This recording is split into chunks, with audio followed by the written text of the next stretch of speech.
Engage হওয়ার চেষ্টা করব, একজন আরেকজনটা জানার চেষ্টা করবো। মেরিনা আপা আরেকটু বেটার এক্সপ্লেইন করতে পারবে। তো আমরা এখানে দাঁড়াচ্ছি যে ডিসক্লেমার হিসেবে যে শব্দটা আমাদের, বাট আমরা let's try to make this work out এবং আইডিয়াটাকে যেন আমরা ক্যারি ফরওয়ার্ড করতে পারি। Thank you. আমরা মেরিনা আপাকে সামনে ইনভাইট করছি। Thank you, Rashid. Thank you, পাঁচজন and the rest of them যারা দেখতে পাচ্ছি না আমরা এখানে সবাইকে। So we had a good lunch. আচ্ছা, তো এখন মেইনলি যেটা হলো যে এই ইভেন্টটা অর্গানাইজেশনের ব্যাকগ্রাউন্ডে একটু বলি। সেটা হলো যে আমি মারমেড রিসর্টের সাথে একটা ছোটখাটো কাজে ইনভলভ হয়েছি। তো সেই কারণে সোহাগের সাথে আমার মাঝে মাঝে মিটিং হয়। তো তখন ওদের তো অলরেডি কয়েকটা ফেস্টিভ্যাল ওরা রান করে এখানে। বার্নিং ক্র্যাব ফেস্টিভ্যাল একটা ছিল। তো তার ইয়েতেই কতগুলা ডিফারেন্ট টাইপের ইভেন্ট ওর ইচ্ছাগুলো অর্গানাইজ করার। তো বলছিল যে আর্কিটেক্টদের নিয়ে আমরা কিছু করতে চাই। আমরা দুটো দিন ফিক্স করেছি, ডেট দুইটা ফিক্সড, যেটা হলো জুলাই 11 আর 12, ফ্রাইডে অ্যান্ড স্যাটারডে। এবং এই দুই দিনে আমরা চাই একটা আর্কিটেক্টরা এসে এখানে কিছু একটা করুক। হ্যাঁ, ট্যুরিজম নিয়ে হলে ভালো হয় বা যে কোনো বিষয় নিয়ে আলাপ আলোচনা। তো আমার যেটা হলো যে এর আগে বিভিন্ন সময় আমরা তো আলাপ আলোচনা করি, যখনই যার সাথে দেখা হয়। আমরা আসলে আর্কিটেক্টরা অতি ব্যস্ত, সবাই এত ব্যস্ত, এবং আমরা আমাদের নিজেদের ওয়ার্ল্ডের মধ্যেই ঘোরাঘুরি করি। আমাদের কাজ, আমাদের ডিজাইন, আমাদের এটাই হচ্ছে আমাদের জগৎ। যার কারণে হয় কি, আমরা একই শহরে থাকি, কিন্তু অনেকের সাথে অনেকের আসলে খুব একটা দেখা সাক্ষাৎ হয় না, আর আলাপ আলোচনা তো অলমোস্ট হয়ই না। আর ইভেন্ট যদি বলি, আইএবি কিছু অর্গানাইজ করে, সেটাও ইয়ারলি ইভেন্ট হয়, মাঝে মাঝে বড় ইভেন্ট হয়, ছোট ইভেন্ট হয়। বাট সেটা তো একটা ইনস্টিটিউশনের দায়িত্ব হিসাবে একটা যে রোল প্লে করে আইএবি, সেটা একটা তো আছে। বাট এর বাইরে অ্যাজ আর্কিটেক্টস ইন্ডিভিজুয়ালি ভলেন্টারিলি কোনো কিছু অর্গানাইজ করা আসলে আমরা খুব একটা যে হয়ে ওঠে তা না। সো এটা আমার কাছে মনে হচ্ছে it could B a very good opportunity to bring some people together. যদিও এটার একটা লিমিটেশন আছে, লজিস্টিক্যালি বলি, বা কতজন মানুষকে আমরা আনতে পারবো। সো 20 রুমস একটা রিকোয়ারমেন্ট ছিল, যেটার কারণে আমাদের we had to limit everything. So anyway, আমার যেটা ছিল, আপনারা জানেন যে I was pretty busy with a different project এই লাস্ট ফিউ মান্থস। খুবই ইন্টেন্স একটা টাইম গেছে ফর দ্য সার্পেন্ট টাইম। তো ওই কারণে সোহাগে এটা বলার পর আমি যে খুব সময় দিতে পেরেছি তা না। তো তারপরও আমি মেঘনা আর শুভ্র একদিন আমার অফিসে এসেছিল, ওদেরও বক্তব্যটা অলমোস্ট এরকমই যে আপা আমরা তো আসলে কি কিছু করতে পারি। তো তখন মনে হলো যে this could be an opportunity, যেখানে আমরা we can come together, একটু relaxed atmosphere in the sense যে এখানে আসলে অনেকটাই ইমপ্রম্পটু, অনেক কিছুই এখনই ডিসাইড হচ্ছে, লাইক লাঞ্চ খেতে খেতে এখন করবো না 15 মিনিট পরে করবো। সো এটা সাধারণত যে কোনো আপনি বড় ইভেন্টে গেলে এটা হবেই না, একেবারে ঘড়ি ধরে বসে থাকে, দূর থেকে টিং টিং করে বেল বাজায়। So hopefully we will not do that. It will be a very relaxed atmosphere, যেখানে we want to come together to discuss different agendas, যেটা আমরা অ্যাজ আর্কিটেক্টস কাজ করি একটা শহরে বা একটা দেশে, সেই দেশের পরিপ্রেক্ষিতে যে সমস্ত জিনিসগুলো আমাদেরকে ভাবায়, এই ভাবনাগুলো নিয়ে কথা বলা, কিছু আইডিয়াস নিয়ে কথা বলা। তো সেটা আমরা অলরেডি নিজেদের মধ্যে কিছুটা কিউরেশন করেছি। তো সেই কিউরেশনের থ্রুতে মানে যে কজনকে বলা গেছে এবং এই অল্প সময়ে যে যতটুকু পেরেছে, I am really very happy and thank you all for responding. And তোমরা করেছো তা organisation within such a short time, keeping in mind that you all are very busy with your works. তারপরে যে এই সময়টা দিয়ে করলা, সেটার জন্য অনেক অনেক ধন্যবাদ সবাইকে। হোপফুলি আবার লাস্টে একটা ধন্যবাদ হবে, but if I am not there তাহলে অ্যাটলিস্ট এখনই দিয়ে দিচ্ছি। Sohag, there is nothing to say actually to give us this platform, this enormous generosity. I know your always very generous. ফুডের ব্যাপারে তো কথাই নাই, so we know all that. But এই যে এতগুলো মানুষকে to accommodate everybody and to give us this platform, so এটা আমার মনে হয় this is just the beginning hopefully. And এই বিগিনিং থেকে আমরা যদি কিছু ফ্রুটফুল বের করে নিয়ে আসতে পারি for the next way forward, এটা আমাদের জন্য খুবই একটা ভালো কিছু হবে। অ্যান্ড টু থিঙ্ক যে আমরা অ্যাকচুয়ালি নিজেরাই অনেক কিছু করতে পারি। কালেকটিভলি। এই কালেকটিভ যে একটা চিন্তাভাবনা, কালেকটিভ একটা এফার্ট, এটা আমার মনে হয় আমাদের we are at a point in time, in history, in architecture, যেখানে we can actually join our forces to create something যেটা হয়তো আমাদের দেশ, আমাদের আর্কিটেকচারকে একটা some kind of movement এ নিয়ে যাবে। বেশি বড় কথা বলে ফেললাম, but hopefully let's try, why not. So এইটাই আর কি। তো আমার আজকে শুরুতে আমরা সেশনে চলে যাই। ফার্স্ট সেশন আমাদের যেটা তিনজনের কথা বলার কথা, and since we are in a resort, tourism একটা major event, also we are in Cox's Bazar. Cox's Bazar আমরা সবাই টুরিস্টিক একটা জায়গা বা একটা শহর বলেই আমরা জানি। তো সেই হিসাবে এখানে যেহেতু আমাদের অবস্থান আজকে, সেটার পরিপ্রেক্ষিতে আমরা আজকে শুরুতে তিনটা সেশন রেখেছি, যেখানে I would say session more or less discussion হতে পারে। এন্ড আমার একটা রিকোয়েস্ট হলো এভরিবডি শুড পার্টিসিপেট। এত কোনো বড় রুম না, চিৎকার করে বললে শোনা যাবে। হ্যাঁ, যদি if you think you need a mic, we can pass it on. Yeah, so please make it a interactive session so that we all participate and something comes out of it. Yeah, it should not be just আমি বললাম আর সবাই শুনলাম হাত তালি দিল. This is not that kind of a event. Yeah, that's why we keep it very relaxed, যাতে করে আমরা we can all participate. It's a very participatory arrangement. Let's think of this as that. Yeah, so এটাই। তো আমি শুরু করব। Mainly আমার আসলে খুব যে কিছু রেডি আছে তা না, বাট আর আমরা একটা জিনিস ডিসাইড করেছিলাম, কেউ কারো কাজ দেখাতে পারবে না। আমরা জানি সবাই ভালো কাজ করে, we all know everybody are good architects, so কাজ দেখানো যাবে না। কিছু এক্সিবিশন আছে, আপনারা অলরেডি দেখেছেন। সো এক্সিবিশনে যার যার কাজ সবই অলরেডি ডিসপ্লেড হচ্ছে। So we are not going to show any work, but we want to just talk about different things, যেগুলো নিয়ে আর কি আমরা কাজ করছি বা চিন্তা ভাবনা করছি। সো বেসিক্যালি সেই চিন্তা ভাবনা থেকেই আজকের আমাদের ইয়ে। আমি শুরু করবো মেইনলি ট্যুরিজম রিলেটেড একটা প্রেজেন্টেশন দিয়ে। দেখা যাচ্ছে আর আমি বসবো না, কি করবো, কি করতে যাবো বলো? এইটাকে টান দাও না। ও না, এটা ছোট টুল দেওয়া যায় কি না? ওকে, এটা দিয়ে শুরু করি ফার্স্টে। যেখানে কি জানি একটা তোমার নিচু হয়ে যাবে, চিনো অন্য ওকে, ঠিক আছে। আচ্ছা, সো ট্যুরিজম নিয়ে শুরু করলাম। এটা আমার জীবনে আগে কোনোদিন ট্যুরিজম নিয়ে লেকচার দেই নাই, so don't think of it as a lecture.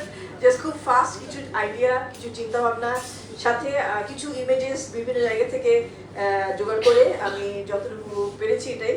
তো ট্যুরিজম তো একটা product of our social arrangement বলতে পারি। It's a concept that hasn't been there for a very long time. এটা আসলে লাস্ট 100 years-এই বলা যায়, 100 to 100 years-এ tourism has flourished. So এটার আইডিয়াটা কি, যে আমি আমার বাসা বাড়ি থেকে away from my home, I go to a place or a location which is not familiar but has a certain capacity to attract us. It could be many different reasons, বিভিন্ন কারণেই হতে পারে। জায়গাটার নিজস্ব একটা ইয়ে থাকতে পারে, আমরা জানি আমরা কেন যাই, বাট মেইন উদ্দেশ্যটাই হলো for relaxation, recreation, pleasure, enjoyment. এইটার জন্যই তো আমরা মেইনলি যাই। এটা অনেক উঁচা না, আমাকে দেখা যাবে তো দরকার নেই। দাঁড়ায় থাকলে যতটুকু, এটা বসলেও মানে কি হয়, হ্যাঁ আমাকে দেখা জরুরি না। হ্যাঁ, সো এখন যেটা হয়, this is provided by a commercial operation as we know. হ্যাঁ, সো আমি কিছু ছবি খুঁজছিলাম কক্সবাজারের। তো কক্সবাজার 1960 কিছু ইমেজ ইন্টারনেটে পেলাম, কোয়াইট ইন্টারেস্টিং, যে এখানে বিদেশিরা এসে বেশ এনজয় করছে দেখা যাচ্ছে। So this was an interesting যে Cox's Bazar not now but for a very long time has been in our mind as a touristic destination because of the long beach and everything. So tourism আসলে কিভাবে initiate করলে এটা নিয়েও একটু কথা বলা দরকার।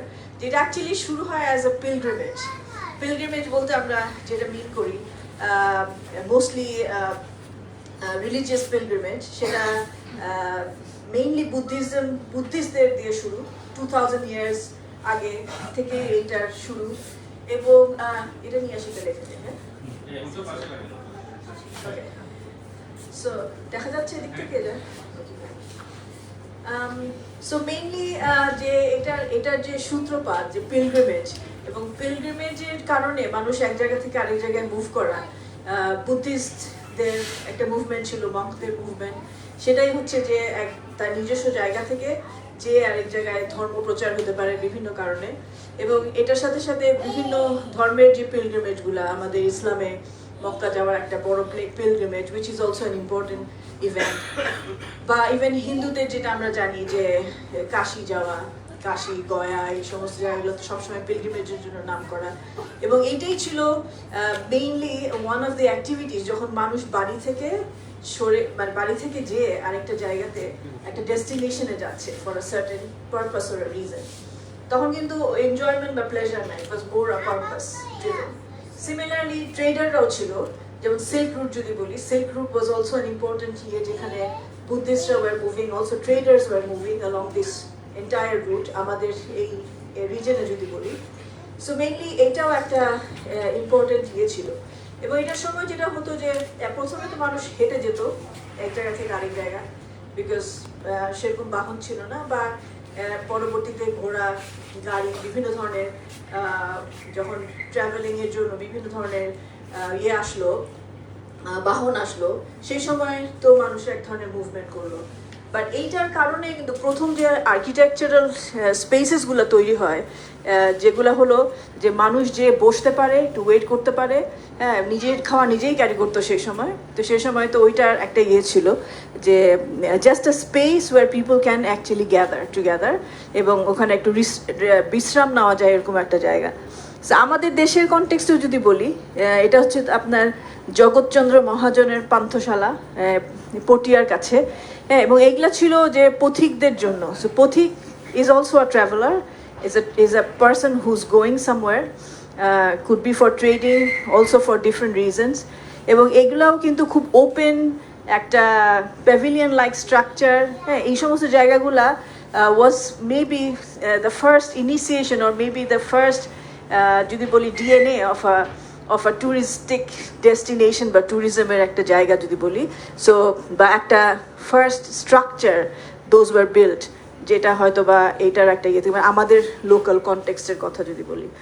সো মেইনলি এগুলাই একটা ইম্পর্টেন্ট। এই বাসাটা অবশ্য যে জগৎচন্দ্র মহাজনের পান্থশালা, 1334 সাল, মানে প্রায় 100 বছর আগের, বাংলা 1334 সাল, সো অলমোস্ট নিয়ারলি 98 ইয়ার্সের মতো সময় আগে করা। বাট তার আগে থেকেও তো বিভিন্ন ধরনের স্ট্রাকচার হয়েছে।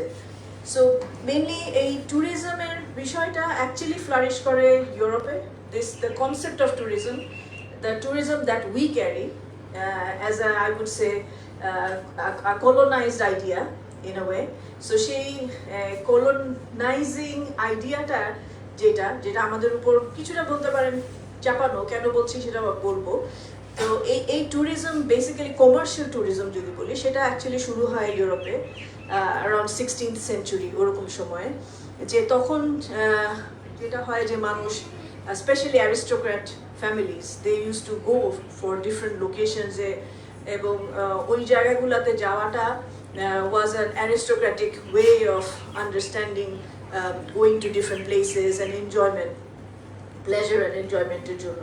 সো সেটা একটা শুরু বলতে পারি যে ইউরোপের ইয়েতে। এবং পরবর্তীতে যেটা হয় ইন্ডাস্ট্রিয়াল রেভলিউশনের পরে বা পোস্ট ইন্ডাস্ট্রিয়াল ইয়েতে, যে তখন মিডল ক্লাস গ্রো করা শুরু করে, এবং সেই মিডল ক্লাসের তখন একটা এই যে সোসাইটিতে নিজেদেরকে বলতে পারে পলিশড সোসাইটিতে নিজেদেরকে ইনক্লুড করার জন্য this tourism was a major একটা ড্রাইভ, যে ওরা সোশ্যাল ক্লাসে to go up.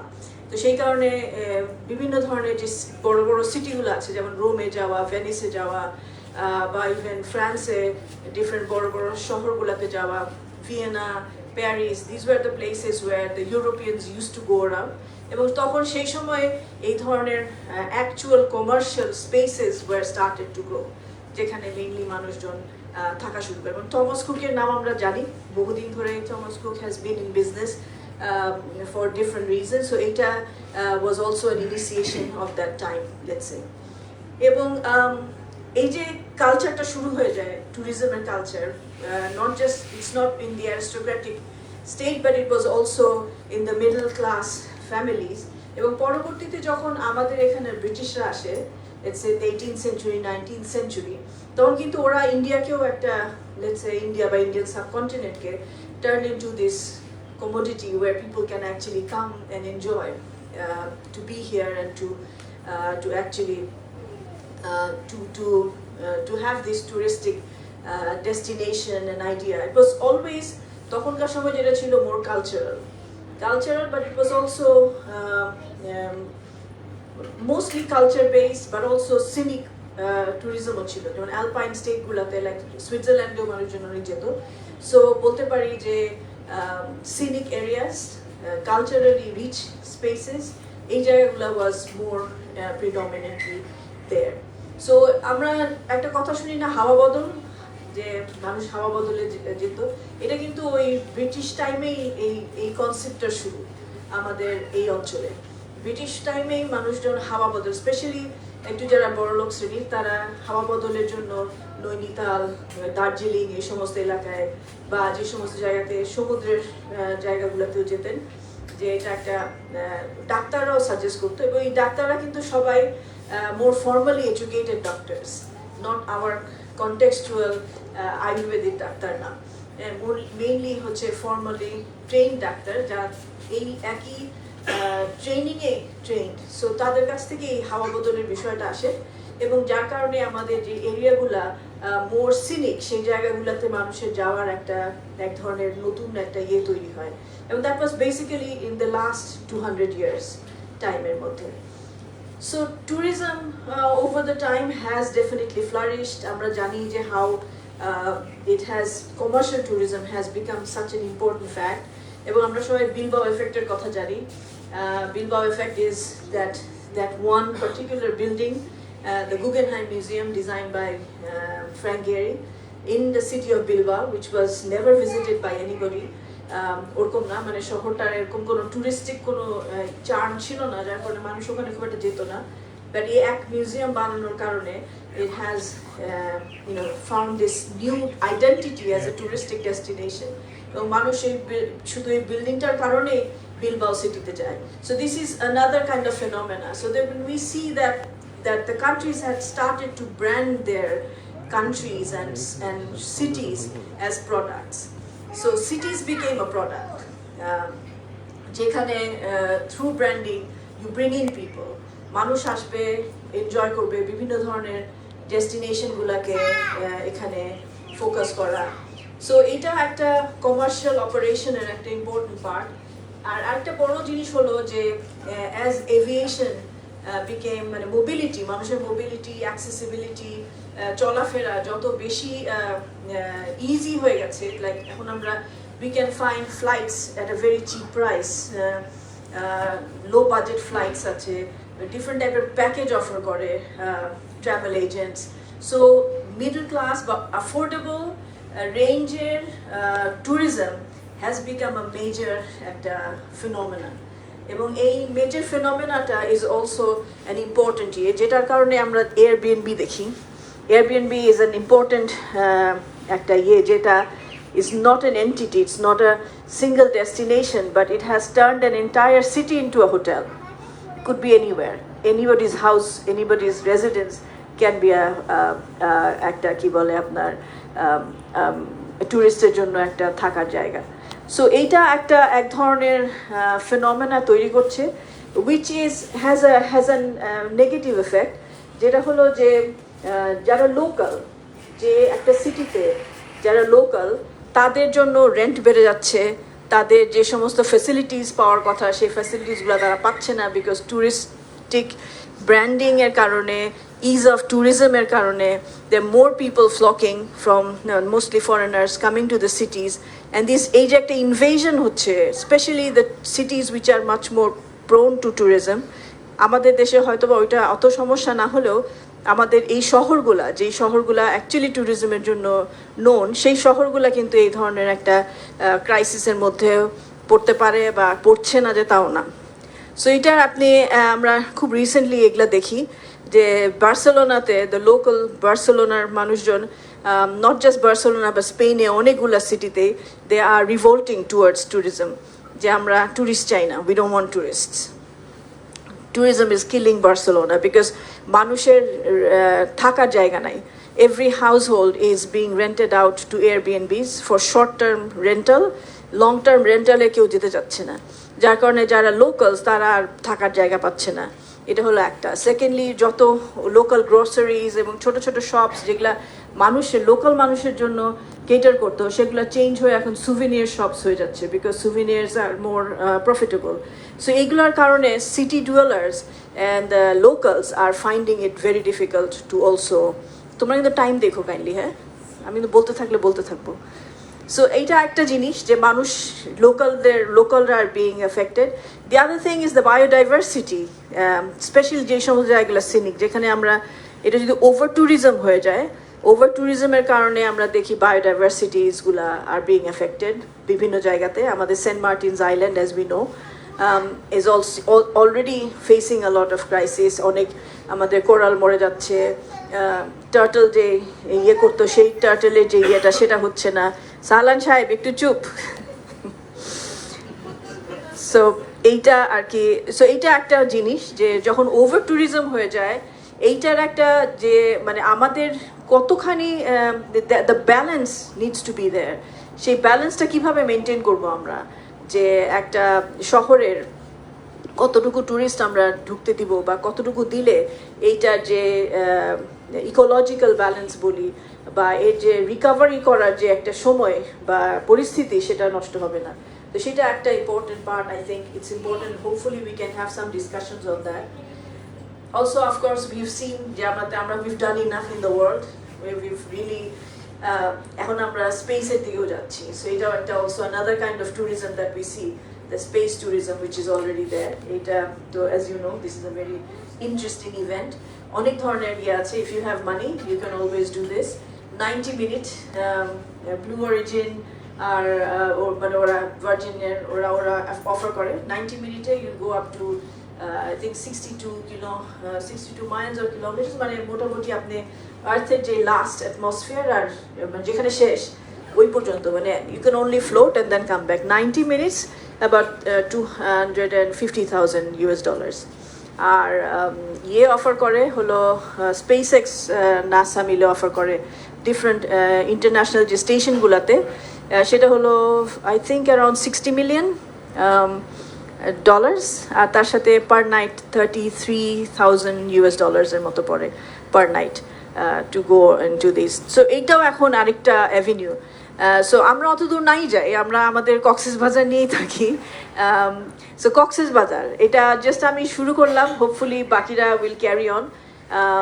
So this is what Cox's Bazar is. আমরা যখন কক্সবাজার নিয়ে ভাবি তখন প্রথমে বিচের কথা মনে হয়, 120 কিলোমিটারের লম্বা একটা Sandy beach which is uninterrupted, one of the largest bitches in the world. হ্যাঁ, সেটা আমরা we are very we hold it very proudly, we own it, but we also in many ways destroy it because of over tourism, I think. So এটা নিয়ে একটা ডিসকাশনের বিষয় আছে, এবং the identity of Cox's Bazar, is it only the beach and the Marine Drive and কি বলে আপনার যেটা আমাদের রিজার্ভ ফরেস্ট হিমছড়িতে, এটাই নাকি কক্সেস বাজারের আরো অন্য গল্পও আছে? কক্সেস বাজারের হিস্ট্রি, নামটা কক্সেস বাজার, সেটাও তো একটা contested in a way, because it's a very colonial identity, যেটা আমরা এখনো লেগেসির মতো নিয়ে বয়ে বেড়াচ্ছি। সো এটাও একটা বিষয়। এবং এটা যতদূর জানি, অ্যাটলিস্ট উইকিপিডিয়াতে এবং মানুষের কাছেও শুনেছি যে আর নাম নাকি আগে ছিল পালঙ্কি,